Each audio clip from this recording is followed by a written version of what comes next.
Hey, welcome to this short practice for your spine to decompress and hydrate the spine. The only props you'll need is a yoga mat and on the floor. You're welcome to have a blanket though, in case you want that for underneath your knees. So we're going to begin lying on our back. If being on the floor is not comfortable for you, you're certainly welcome to try this sequence on a bed, but the floor is optimal. So come to lay on your back. And as you do so, settle in your spine, have your knees bent, that will feel best to your low back. Bring your hands to the floor beside you and feel free to experiment for a moment with whether hands palms down or palms up feel best. And if there's no difference for you, just choose one. Take a couple breaths into the low belly. Notice how the belly rises and what happens in your low back, and notice any discomfort in your back, whether you're practicing first thing in the morning, the middle of the day, the end of a day where your back is sore. We'll use our practice to decompress the spine, hydrate the discs, and bring a little bit of lengthening to create space between those discs that may have become compressed just from the fact that we stand upright all day long. Good. From here we're going to begin with some very simple movements, right, for bringing awareness to the neck. So take a breath in, and as you exhale, press the back of your head into the floor. Inhale, release. It doesn't have to be hard. Do that again. Maybe 20 to 30% of the force that you're capable of. Do that again, maybe 2 more times. And when you're finished, allow your head to rest. Notice what you're feeling in your neck and your shoulders. Let's now decompress the shoulders. So bend your elbows so that your palms are facing each other in a robot arm. And we're going to use the inhalation to press into the backs of the arms and feel the shoulder blades coming towards each other as you lift the chest slightly. As you exhale, soften and release the chest back to the floor. Let's do that 3 more times. So as you inhale, press into the backs of the arms. We're creating space in the upper spine. Release. Feel free to move with your breath. So if I'm going too slowly or too quickly, you may do more or less. We're not looking for a particular number. When you finish this last one, relax your arms by your side. Take a moment to notice how the mid-back is feeling. One way to decompress the spine is to bring some length, to create space by lengthening. So on an inhale, lift one arm up overhead, bringing the back of the hand towards the floor. It's okay if it doesn't touch. Stretch the fingers away, and then exhale the arm back down to your side. Let's do that same arm again. So inhaling, reaching it up and overhead, right? Stretching the fingers away so your arm may hover over the floor. And exhale back down. Let's switch to the opposite arm. So as you inhale, lift the arm up overhead, stretching fingertips away. And back down. If this is difficult for your shoulder, you're welcome to do a cactus arm and think more about stretching.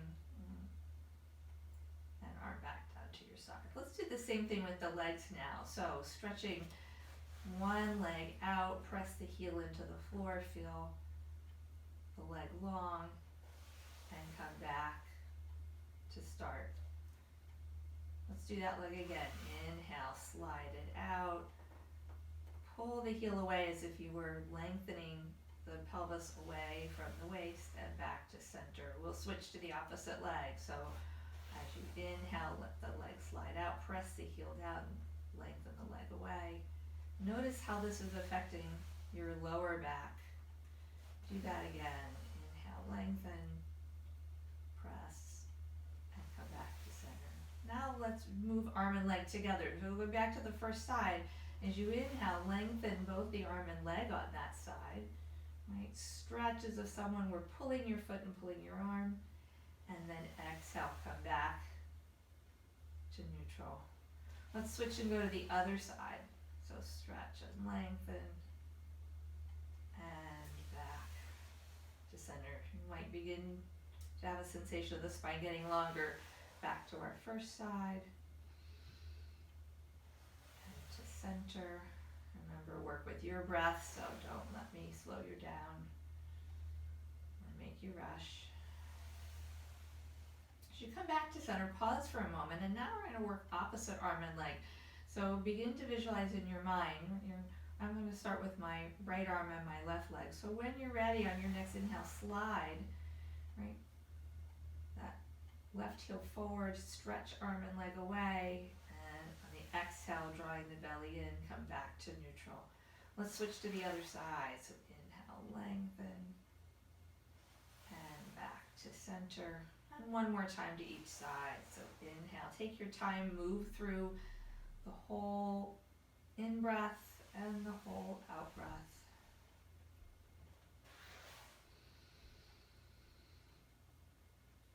And come back to center. You're welcome to do a few more if you like. From here, bring both knees into your chest, right hand on each knee.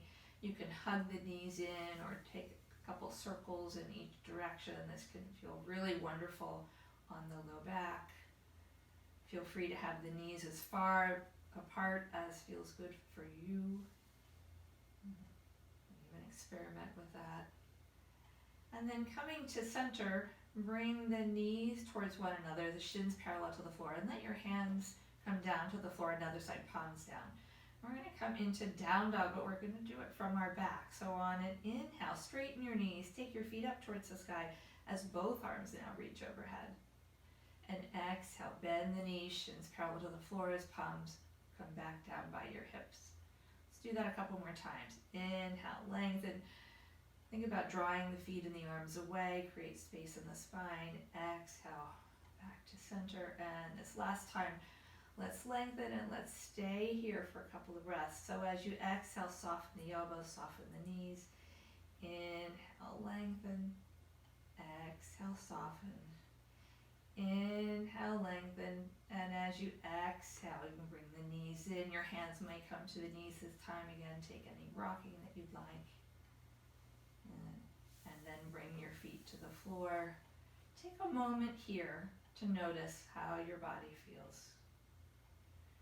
And then when you're ready, might take one arm overhead, roll to that side, and use your hand to press up and away from the floor. We're going to move to all fours. If you'd like a blanket underneath your knees, and if your knees are sensitive and you need a little extra cushioning, by all means, do that here. And come onto all fours. I'm going to move my blanket out of the way, but feel free to use yours. So as you come into tabletop, spread your fingers wide. Give yourself a nice wide base of support. Try and bring your shoulders over your wrists. Right, toes are flat. And as you inhale, lengthen the center of your chest, the sternum, right forward. And then exhale, draw the belly in, bring the elbows to the floor and your hips towards your heels. So this is called Chakra Vrksasana. We're going to inhale forward again.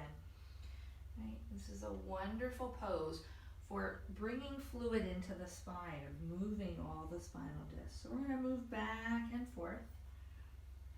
Inhaling forward, lengthening heels of the hands, draw back slightly, exhale, coming back. If you'd like to, the next time you come forward, to kind of scoop up in more of a cat pose, right, you're welcome to do that. Let's do that 2 more times, finding whatever expression of the pose feels good to your body today. And then come into tabletop pose, and we'll do a side stretch to lengthen the sides of the spine. So as you exhale, turn and look towards one hip, drawing shoulder and hip towards each other, feeling the length in the opposite side of the torso. And then inhale to center and turn to the other side. So think about a dog wagging its tail. You can go side to side, moving with the breath, just breathing evenly. One more time. Good. Come back to center and bring your hips back towards your heels, elbows to the floor. Now if your forehead doesn't come to the floor, You can certainly fold your arms and rest your head there. If you have a yoga block handy, you might want to bring a block underneath your forehead. And from here, I invite you to lift your head and walk your hands a little bit over to the right. You can keep the arms parallel and then release the head down. Again, breathe into the side that's lengthened. So for me here, it's my left side. If you don't feel like you're getting enough stretch, you can bring the left hand over on top of so that the hands overlap. Take one more breath here.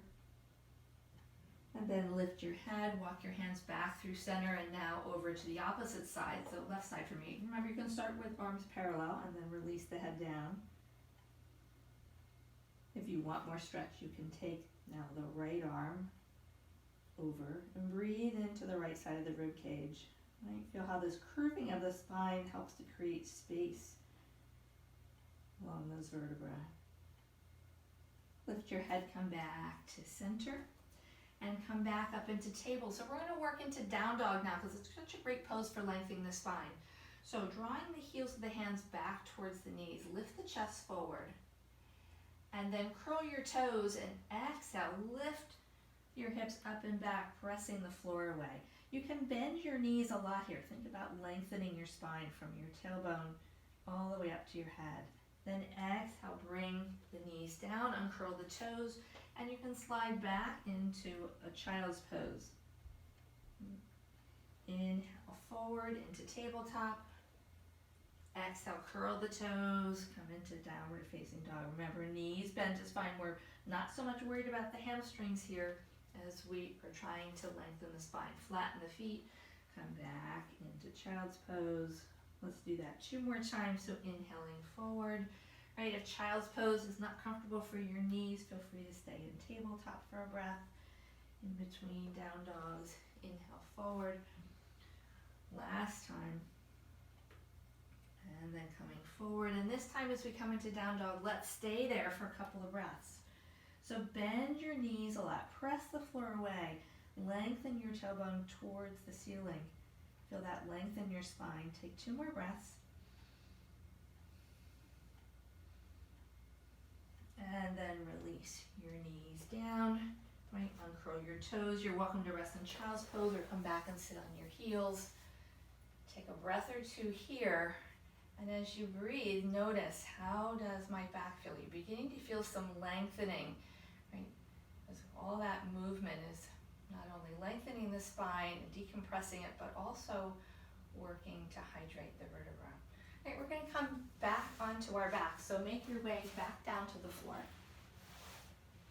And as you settle into your back, walk your heels in as close as you comfortably can to your buttocks. Right, you want knees parallel, and again, if you have a block handy, you might put a block between your knees, hands by your side. Take a breath here, and we're going to move into bridge. So as you exhale, draw the belly in, lift the hips up any amount. They don't have to go right all the way up the ceiling, but your weight's going to come towards your shoulders, the back of your head. When you get to the top of your bridge, inhale for a moment here, and then exhale, roll on down your spine. Now if you have osteoporosis in your spine, I would recommend that you bring the hips straight down rather than rolling down the vertebra. So take a breath here. And again, press into your feet, lift the hips. Take a breath at the top of the bridge. Exhale, roll back down. And one more time. Take a breath here, preparation, and then exhale. Use those strong abdominals. Right, this is a nice massage of the spine, again, moving all the vertebrae to help hydrate them. And exhale, rolling down. You may feel at this point that you want to draw your knees into your chest, or you could widen the feet and let them windshield side to side and move your arms wherever it's comfortable for you. And then bring your feet back towards center. You can allow the knees to come and touch her, or if it's comfortable for your low back, you can extend the arms. And take 2 to 5 breaths here in a gentle Shavasana. When you're done, you can roll to your side, Right, I'm back up to seated. So I hope that you enjoy this very short practice that works not only to decompress the spine, but to also hydrate all the vertebrae. Love to hear your feedback, so be sure to send me an email or a comment. Thanks so much. Hope your back is happy now. Have a great day.